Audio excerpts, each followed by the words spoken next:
convert the sentence into direct, when we convert the sentence direct into indirect.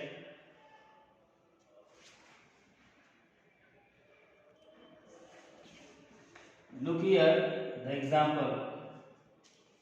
Suppose she said to me is written in reporting speech, and the statement is written in simple past tense as I wrote a poem.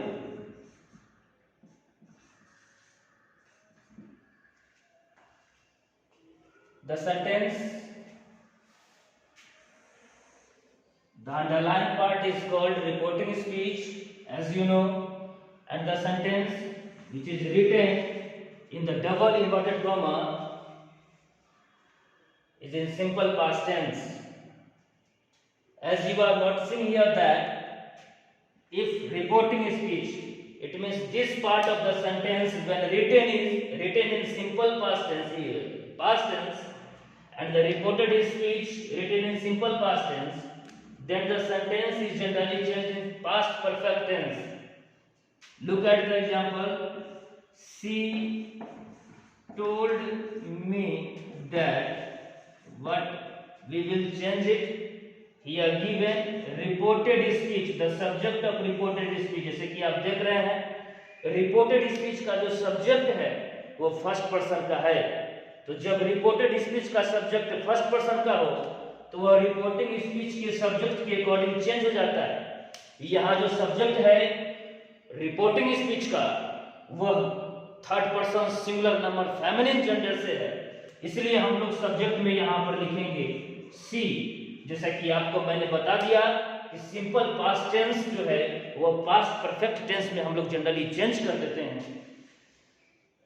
Listen one, try to listen, try to listen, try to listen and write in your notebook.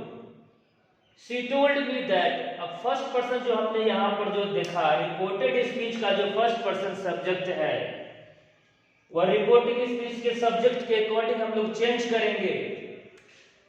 तो यहाँ पर first person जो है reporting speech के subject के according change करेंगे। यहाँ पर रिपोर्टिंग स्पीच में सब्जेक्ट है she, third person singular number feminine gender का यह सब्जेक्ट है, इसको हम यूं ही यहाँ पर third person singular number masculine gender में लिखेंगे। सी के बाद जैसे कि change according to change of tense subject के साथ हम लोग हैड लगाते हैं और हैड के साथ हम लोग जो है पास्ट पार्टिसिपल फॉर्म का यूज करते हैं। तो राइट का पास्ट पार्टिसिपल जो है वह रिटन होता है और ऑब्जेक्ट जो है आप पोएम यूं ही लिखा जाता है।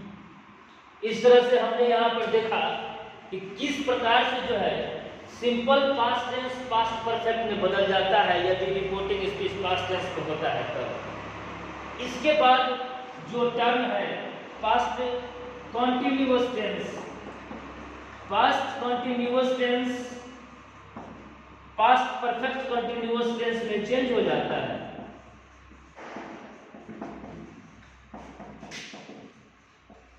Marker past perfect continuous tense,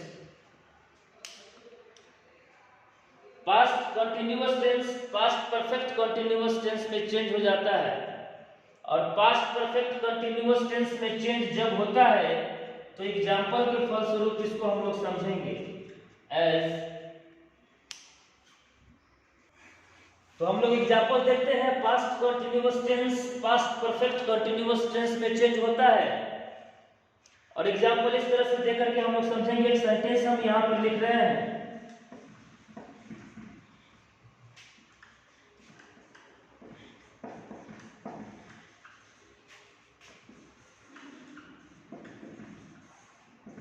he was going somewhere। ये सेंटेंस आप देख रहे हैं, ये पार्ट जो है रिपोर्टिंग स्पीच जो पास्ट टेंस में दिया हुआ है और रिपोर्टेड स्पीच जो है वो पास्ट परफेक्ट वो पास्ट कंटिन्यूअस टेंस में।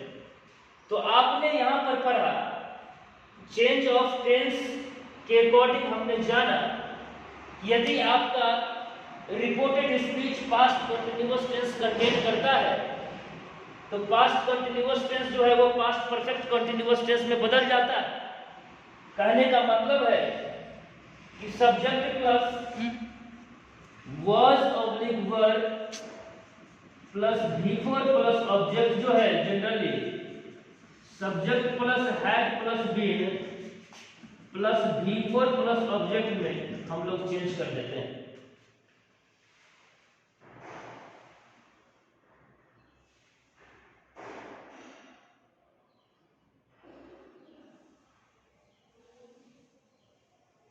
अब इस सेंटेंस को हम लोग जो है यहाँ पर चेंज करते हैं। दरअसल यहाँ आप देख रहे हैं कि सेट के बाद कोई ऑब्जेक्ट नहीं है, ये ऑब्जेक्ट लोग है। तो यहाँ पर हम सेट को यू ही एज रिटर्न सेट लिखेंगे और डबल वर्ड में क्लोज करने के लिए हम लोग दैट लिखते हैं। और चूंकि आपने पढ़ा है चेंज ऑफ पर्सन में कि यदि रिपोर्टेड स्पीच का सब्जेक्ट थर्ड पर्सन का हो तो उसे हम लोग चेंज नहीं करते हैं, हूबहू वही हम लोग सब्जेक्ट लिख देते हैं। Third person singular number masculine gender का ये प्रोनाउन जो यहाँ पर हूबहू हमने ये यूं ही लिख दिया। अब ये past continuous tense past perfect continuous tense में बदल जाता है और ये पास्ट कंटिन्यूअस टेंस को हम लोग जो है पास्ट परफेक्ट कंटिन्यूअस टेंस के अकॉर्डिंग अर्थात स्ट्रक्चर के अनुसार जो है हम लोग यहाँ पर लिखते हैं। तो सब्जेक्ट के साथ हम लोग हैड लिखेंगे जैसे पास्ट परफेक्ट कंटिन्यूअस टेंस में लिखा जाता है। हैड के बाद जैसे कि हम लोग बीन लिखते हैं और बीन अपने साथ में जो है इसके बाद प्रेजेंट पार्टिसिपल फॉर्म लेता है जो ऊपर में गोइंग ऑलरेडी दिया हुआ है और समवेयर हम लोग ऊपर से उतार देंगे ऑब्जेक्ट के फॉर्म में। तो इस तरह से सेंटेंस यहाँ बन गया he said that he had been going somewhere. तो इस तरह से आपने समझा कि सिंपल पास्ट टेंस यदि रिपोर्टेड स्पीच में हो तो वह पास्ट परफेक्ट टेंस में कन्वर्ट हो जाता है और यदि रिपोर्टेड स्पीच में पास्ट कंटिन्यूअस हो तो वह पास्ट परफेक्ट कंटिन्यूअस में बदल जाता है।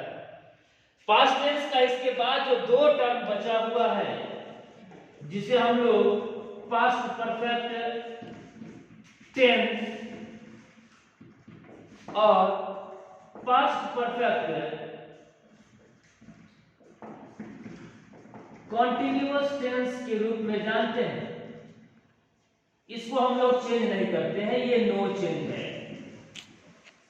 इसको हम लोग यूं ही जो है सेंटेंस में लिख देते हैं, इसको यूं ही सेंटेंस में लिखा जाता है और सिर्फ जो है हम इसके पर्सन को चेंज कर देते हैं और change of other parts of speech applied होता है। तो इस तरह से हम लोगों ने देखा कि टेंस के डिफरेंट टर्म्स को किस प्रकार से हम लोग चेंज करते हैं। ठीक उसी प्रकार कुछ मोडाल्स को हम लोग देख लेते हैं।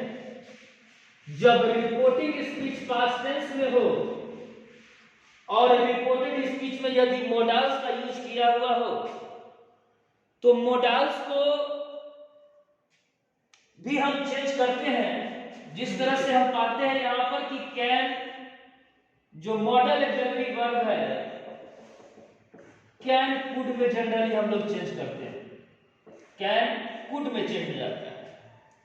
यदि रिपोर्टिंग स्पीच पास्ट टेंस में हो और रिपोर्टेड स्पीच में कैन का यूज किया हुआ हो as a modal auxiliary verb तो हम जब इनडायरेक्ट बनाते हैं सेंटेंस का तो कैन की जगह पर कुड का यूज कर देते हैं। एक एग्जांपल के फलस्वरूप समझेंगे, जानने का प्रयास करेंगे इसको सही तरीके से, एक भी मिस्टेक नहीं आएगा। से लिखते हैं ही said to me comma in double word comma I can swim across the river, I can swim across the river। आप जरा यहाँ देख पा रहे हैं कि ये जो रिपोर्टेड स्पीच है, रिपोर्टेड स्पीच में हम लोग मॉडल ऑक्सिलरी वर्ब का यूज किया है, मॉडल ऑक्सिलरी वर्ब का यूज किया गया है कैन, और आपका जो ये रिपोर्टिंग स्पीच है ये पास्ट टेंस में है। तो जब रिपोर्टिंग स्पीच पास्ट टेंस में हो तो रिपोर्टेड स्पीच का टेंस चेंज होता है, अर्थात अर्थात हम प्रेजेंट से उसको पास्ट में ले जाते हैं। तो इसको हम लोग कन्वर्ट करते हैं। He told me that, यहां पर हमने said to की जगह पर told लिखा, क्योंकि told जो है वो ट्रांजिटिव वर्ब है। The verb which requires an object is called transitive verb, और अपने साथ में ट्रांजिटिव वर्ब ऑब्जेक्ट लेता है। रिपोर्टिंग स्पीच में ऑब्जेक्ट ऑलरेडी लिखा हुआ है।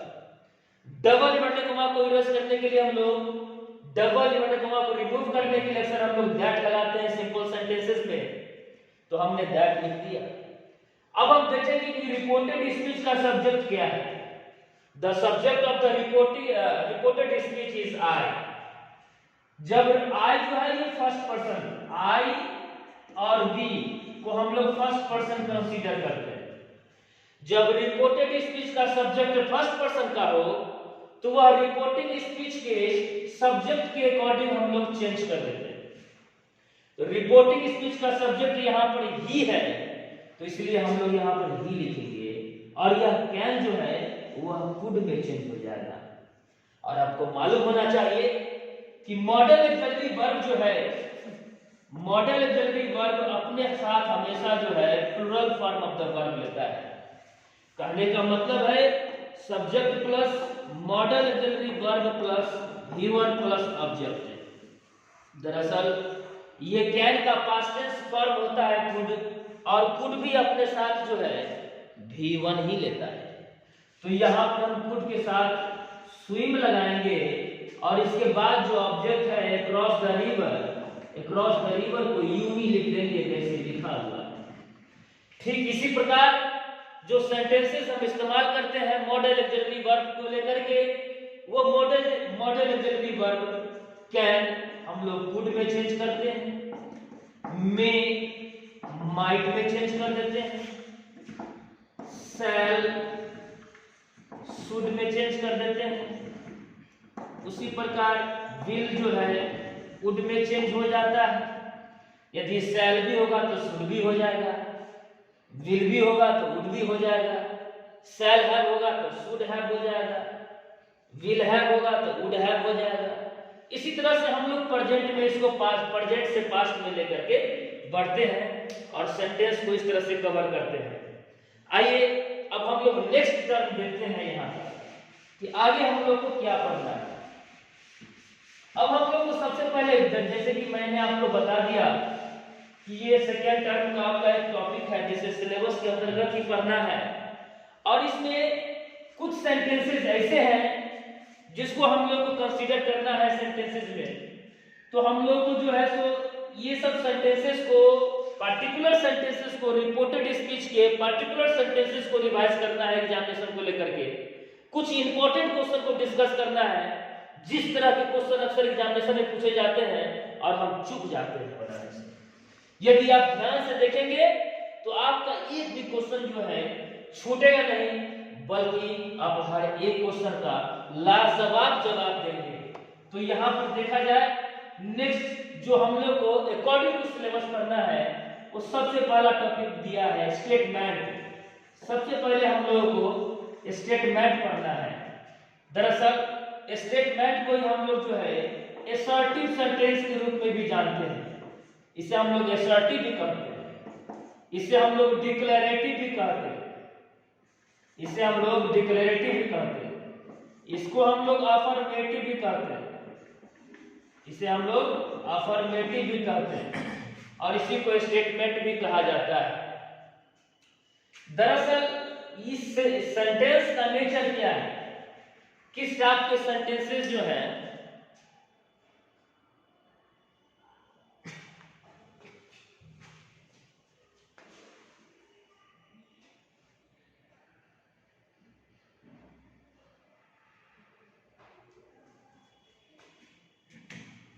सबसे पहले हम लोग समझेंगे कि स्टेटमेंट क्या होता है। The sentence which is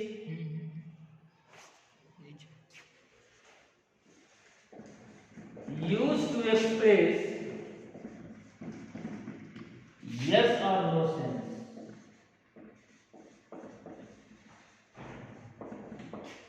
is called assertive sentence.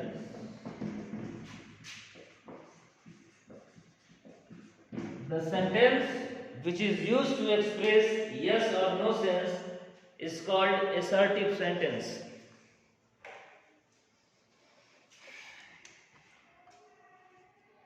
अब यस या नो सेंस, यस सेंस और नो सेंस, सबसे पहले इसको हम लोग समझते हैं।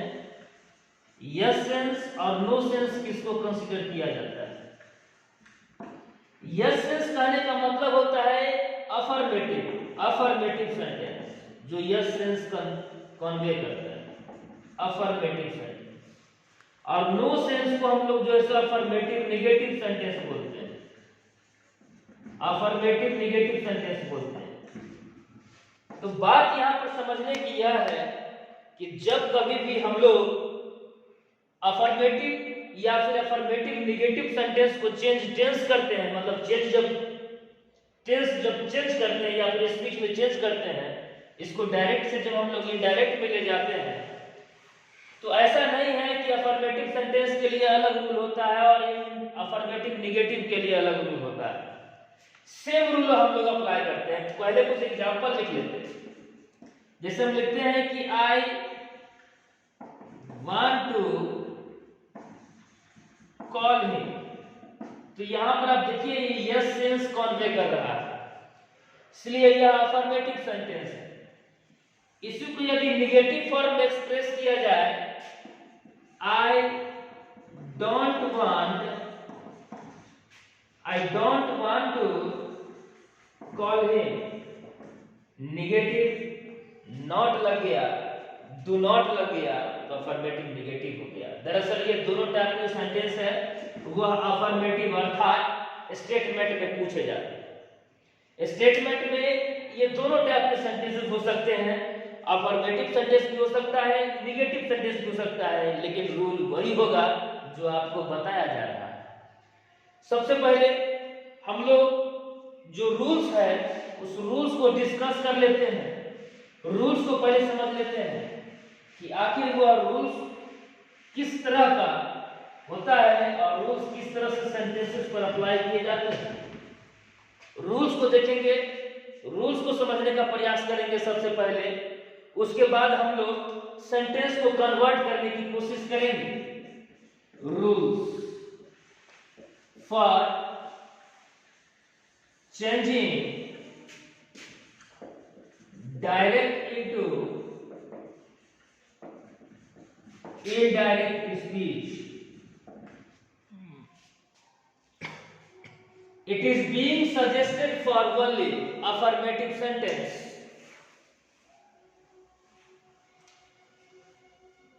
रूल फर्स्ट बोलता है कि राइट,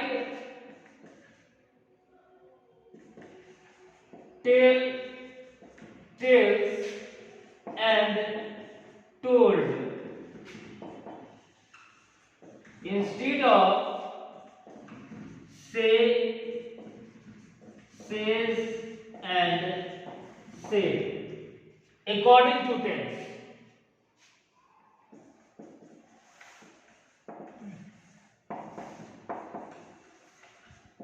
According to